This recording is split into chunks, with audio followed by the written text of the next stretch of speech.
Appreciate everyone being here. It's been a couple weeks. Um, Feels like a month ago. But again, appreciate your efforts. Beautiful day outside.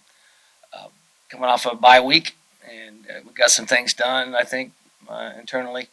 Got a chance to work with our young guys, with some individual and some team. And that was last week. Today's Tuesday. But I'm working with the young guys, doing some teamwork, 11 on 11. Uh, a lot of our young guys that are playing the games are working with the young guys in the team because it's a young team. And so, but again, I know from a staff standpoint, getting a chance to work with the guys that are redshirting, that's kind of standard operating procedure during open week. We didn't get a chance to do that the first time, and we made it a point to get that done this time. We did. Also, I want to bring up uh, time well spent. We had a chance to get a lot of the team out in the community service. I believe, maybe Saturday, we had a fair amount of players at Out of the Darkness Walk on campus here. Mental health and suicide prevention. I'm very proud of our guys and what they've gotten done since we've taken over. I just told the team Sunday after practice, we've combined as a football team and staff members 422 hours we've given back to community service here in the Charlotte area. So I'm very proud of that. But having the chance to have our players, give back, as I've said before, when it comes to resources and revenue sharing, it's an investment, and that's how I view it. So I want to make sure and point that out. Um, I'll say this on the injuries. With the time off, that's always a chance to get some guys back. Just talking with Trey in the training room. JQ was unavailable in the last game against North Texas, and he's back practicing full speed. We're excited about that. And Joey will be questionable moving forward, but he's able to get through some individual today, and hopefully he can keep progressing. So that's my comments on the injury piece of it. So that's a lot of information. With that, I'll open it for questions. Coach, you talked a little bit about the changes with the bye week. You guys have had a couple opportunities now, a couple open weeks. Talk about the trial and error with that, knowing you got such a big game on Saturday. Yeah, I think again, bye weeks are usually beneficial, but I've also been on teams where you're hot, and you don't want one because you got momentum. I've seen it on both sides. I think just where we are as a program, not just with the health piece of it, but just the mental grind. I think it's hit at a good time. I mean, really, our schedule this year it is difficult with our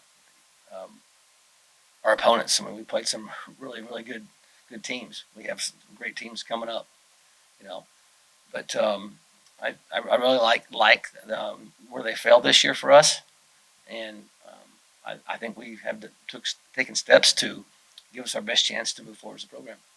Definitely. And I didn't get to talk to you after North Texas game, but I thought the first half was the best half of football you guys have played, and at least I'd say most of the season. How do you kind of look like that team moving forward? How do you capture that? We certainly want to build off of that, no question about it. And really for 3 quarters, I mean, we never really kind of stopped them. I mean, but we got a couple turnovers, and they were driving the ball, and we were able to get the ball out. I mean, they're the number one, the best offense in the country for a reason, And yes, we're disappointed with the amount of tackles that we missed. You bet. I mean, the yardage they got after a missed tackle was can't have it. But I'm going to say their athletes had some things to do with that. I like to say, well, that's just poor technique, and we need to clean it up. I mean, there was that's some of that, but there's some good players, as they got after Navy, this past Saturday. So again, back to the first half. I know that there's defensively was just in the back end, and the quarterback is I mean, I tip my hat to to that kid and his background and where he is right now. And he has some guys around him. You know, Coach Morse has done a good job. I'll shift gears on that offensively. I think I said this in the post game. We had three straight second and fives opening drives. I mean, and we could not get a first down. We snapped the ball. We shouldn't have snapped the ball. It was the last two, I think, in the third quarter, and then maybe the first one in the fourth. Second five. Um, you get a first down, who knows what happens? Defense is not out there, and if defense isn't out there, well, you know, they're not going to score another touchdown. And so we just couldn't put pressure, on them. The longer the game went on, and it was a close game, they'd start getting a little tight, you know, on the road and things like that, and we couldn't get to that point. But for three quarters, I thought we'd played good. We got to find a way to have enough in the tank, in the gas tank, to finish in the fourth quarter. Coach, playing East Carolina this weekend. This is a rivalry game in conference. Both fan bases really get up for this game. Seem like they kind of hate each other this week. How exciting is that to get your first taste of what this rivalry can become? Yeah, again, it's to be honest with you, I'm learning about it as being here since January. And I know our kids that were here last year are aware of this game. It's circled on both the teams' calendar or schedule, I should say. And my experience on rivalry games is and I've shared this with the team, my teams over my years is I heard Coach Solich say one time, long time ago, when we were in Nebraska, and it's emotion will not win the game, execution will. And so like guys, we get all jacked up, but you gotta execution is what gets it done. Emotions and things like that, you gotta channel that, And I thought that was a good little nugget right there. And that's been our focus is the execution piece of it. And I think our guys are focused. You don't want them. You want an even keel. You don't want this week we're gonna get we're gonna be up here. Because then you can't maintain it every game. You go, hey, here's the Nick Saban process. You got to enjoy it. And this is what we do on Mondays. This is what we do on Tuesday. This is what we do on Wednesday. Have a slow build or a slow burn leading up to the game. And but both our fan base, their fan base, and it's their homecoming. It's why you play college football. Coach, to kind of build off that question, just looking at East Carolina, you've faced the toughest offense in the AAC with North Texas, but this offense is really explosive too. A couple 40-point games, a 50-point game. Their quarterback's completing 67% of his passes. They got three backs that average 5 yards a carry. Is that all? Please tell me you're done. So just looking at their offense and how explosive it can be, yeah. You obviously talk about execution, but what have you seen in their film that you can hope to exploit, and what do you try to look to exploit? Yeah, offensively, the quarterback is playing at a very high level. And they play with tempo, and so hopefully we see some positives that we've taken from the South Florida pace of that game. We were deer in the headlight in that first quarter. We have to learn from that. And North Texas plays with tempo, right? Their offensive, I think they're averaging over 30 points a game. They've running back by committee, that one receiver, maybe number 9, really talented, can run. And they've got looking at their numbers, pretty balanced approach, with the rushing yards and the throwing game. It'll be a huge challenge for our defense. Very much like North Texas. How can we help the defense offensively?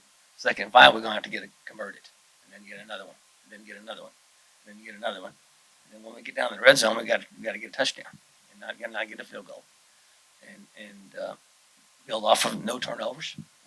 Try to get 2 weeks in a row, but they play that the other quarterback. I think, is it number 11 maybe? I'm not sure if it's number 11, but he is, man, he's dynamic. They play him a receiver. They have 2 quarterbacks in a game, and that's some Wildcat stuff with him. He's very, very talented. We'll have to have our awareness when he's in the game, personnel wise, and do our best to make him one dimensional. And that's something we have. It's hard to do, but we're going to have to do our best to maybe play keep away if we're able to sustain some drives on offense. And then again, have some awareness with formations and some of the motions, and certainly when they have the other quarterback in the game. Coach, you talked about a meeting with other coaches in the conference, Tim Pernetti, to talk about the portal. I'm curious, what are some takeaways from that, and obviously the one transfer portal window now? That's you got a good memory, Hunter. We had a head coaches meeting Wednesday. I'm not sure what the date, but it's probably 2 weeks ago. But it's I've said my piece on it as far as December's dead.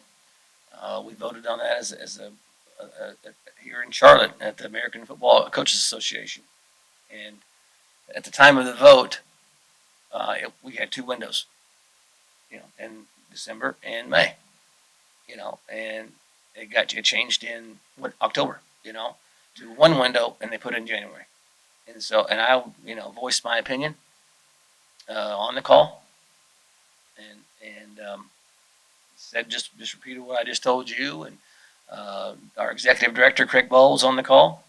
I talked to Coach Bowl. He's a mentor of mine. I worked for him at North Dakota State, and shared it. And he says, Coach, I appreciate you giving me a call, and something we're going to obviously look at in January.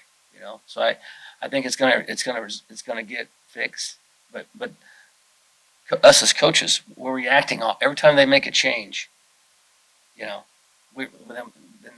It affects the calendar, and it affects some of the things that we vote on.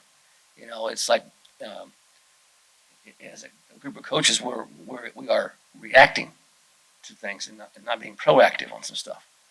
And so I'm not upset or anything. I'm just stating the obvious. I think there's several coaches, particularly the ones that are trying to rebuild their roster, and bring in talent.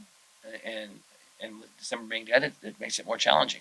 But again, I want to say this, that I've been working with Jesh, and our administration on some ways to help, with the portal being in January and school starting so early, and on some ways to give us our best chance to take advantage of the portal being in January. One other question for you, Coach. A lot of change around here. We talked a little bit about that a few weeks ago, but Kenny Cabe, athletic trainer, no longer with you guys. Talk about what went into that decision, and what are you looking for with that to obviously kind of mitigate some of the injuries that have stuck up? Kenny, we appreciate his time here, and he's I want to make sure I got this right. He's an employee of Atrium, and that's, we've got a deal worked out. That's who pays his salary. Is that fair to say? And so he's still employed there. He's been reassigned, and that's really all I can say. I mean, I can say on it. Everything that we do here that affects our student athletes, we want what's best for them. And that has to come first. Coach, last one for me. You talked about the 2nd and 5, the 3 straight drives. You're 2nd and 5. It's been a while since that game, but if I remember correctly, on 2 of them, you went pass on 2nd down. With how obviously freshman Jarrell Cobb's been playing, how do you look to mix up maybe some of your play calling on those 2nd and manageable to where maybe you could get a nice long run or something? Ideally, is and I can't remember, because it has been a minute. If I think 2 of those were runs, and then one may have been a quick game or something to get us to 2nd and 5, and RPO, I think would be the truth.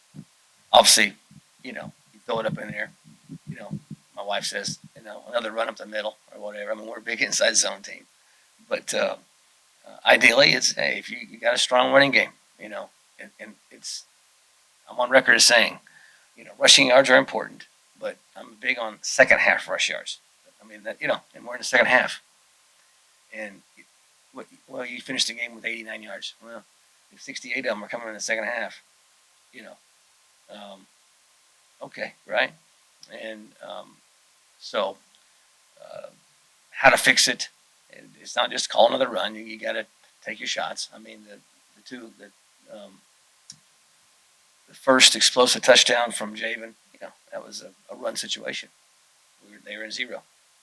I think Hunter, you reached out to me or texted me, and that's a run situation. Well, we ran the ball pretty much all season. Got off the chart a little bit and hit a show pass, and Max protected it versus zero, and they missed a tackle, and he scored. So whether it's a run or a pass, you want to convert, and I'm not scared to still throw a pass because it's you're facing 3rd and 5. Well, you got your whole playbook at your disposal on 3rd and 5. 2nd and 10, and you throw it, and you face 3rd and 10. Your playbook shrinks to about like this, about 4 or 5 things, and so I think it comes down to execution. As I mentioned, I know in one of those, in the third, we stamped the ball. We don't, and you can't do that. We stamped the ball and missed the snap count, and it's one guy. 10 guys are, and you can't have those kind of things on the execution piece of it. Coach Cam gave you all the offensive stats, but the defense of this team best in the conference right now. Aside from that, we've seen extreme aggressive nature on 4th down from you at times, and then conservative routes going against this team. How do you kind of balance that, wanting to maximize on every opportunity but not letting the game get away? Yeah, it's only Tuesday. I still got a couple more days until going into North Texas, we knew we were going to have to try to steal possession. I mean, we just knew it, and it didn't work out on the punt. But on the 4th down piece of it, you're going to have to have a feel.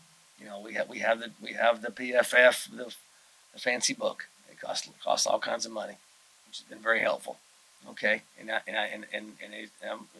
get the data right when I need it, and then but I gotta have a feel for the flow of the game, how we playing. Do we need a spark? Do we need to steal possession? And a lot of those things go into it. And then what's worked up to that point? If we're going to go for it on 4th down, okay, what has are we setting on something? Are we setting something up? There's just a lot of things that go into that. So this approach to this game is, hey, if we win the toss, we're gonna defer. Unless weather comes in, that's what we do, and go from there. But I don't want to be a riverboat gambler. Scared money don't make no money. But I don't want to be that guy. But I there's time and place for everything.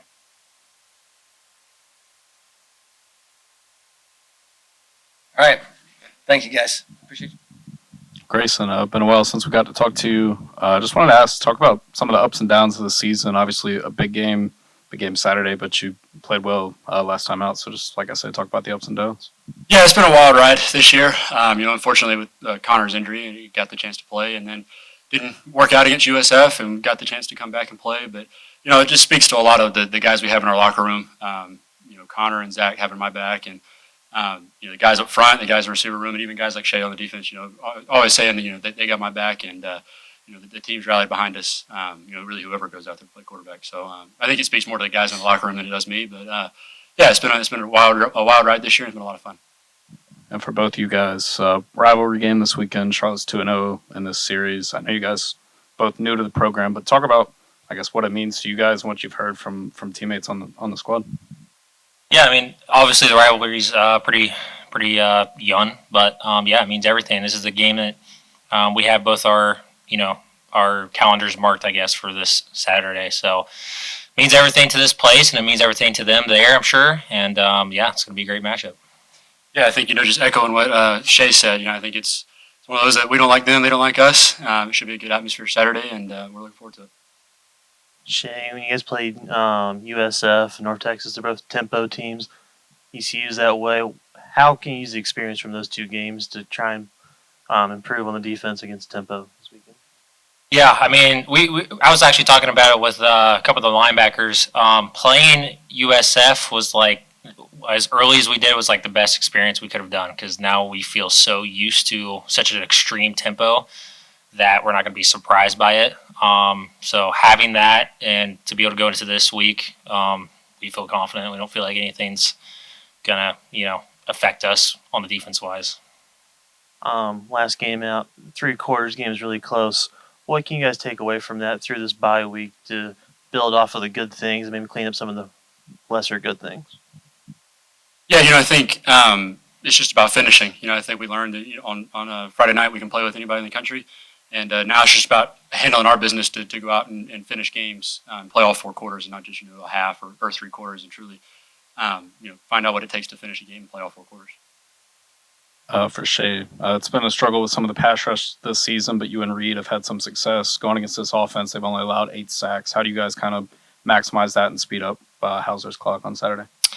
Yeah, again, it's all due to I guess we had a lot last game. Faunus's strategy, I guess, being able to know when to blitz and how to blitz. I think he's a genius and a guru at it. So just blessed to have a coach that can put us in the right positions to do that. Because a lot of coaches that I've played for, that's not what they prioritize. I guess to put their players in the best position always. But we're very blessed, me and Reed, and Caden and Gavin, to have a coach that believes in us and wants to put us in the best position to make plays. And for Grayson, we just talked about this defense. They're one of the highest ranked, but there are a lot of different looks. What are you guys looking forward to Saturday? Yeah, I think they're a really good group. They play hard. They're well coached. They do a lot, and you can tell that being good at defense means a lot to them as a school and a team. It's going to be a challenge. It's going to be a lot of fun. I think we got to come out and execute and do our jobs, and I think we can be okay. But yeah, they're good. They're a really good group on defense. Fair for either of you guys? I don't think so. I know their punter, Ryan. We were at Duke together last year. Look forward to seeing him Saturday. Shay, let me ask you this. You look at teams that have tempo, and some of them have different purposes for doing it. When you think about South Florida's purpose for doing it, and then you look at what you see on tape with ECU, how do those things compare or contrast?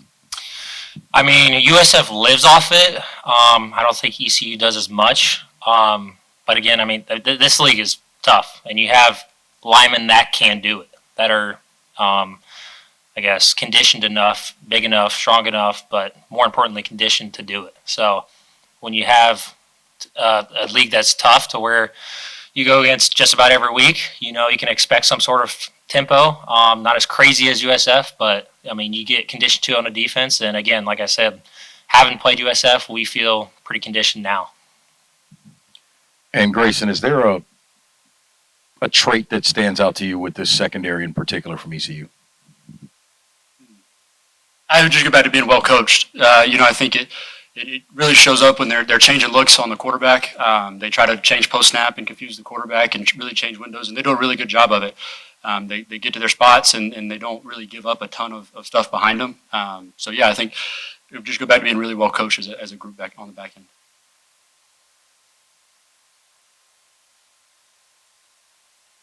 Thank you guys. Thank you.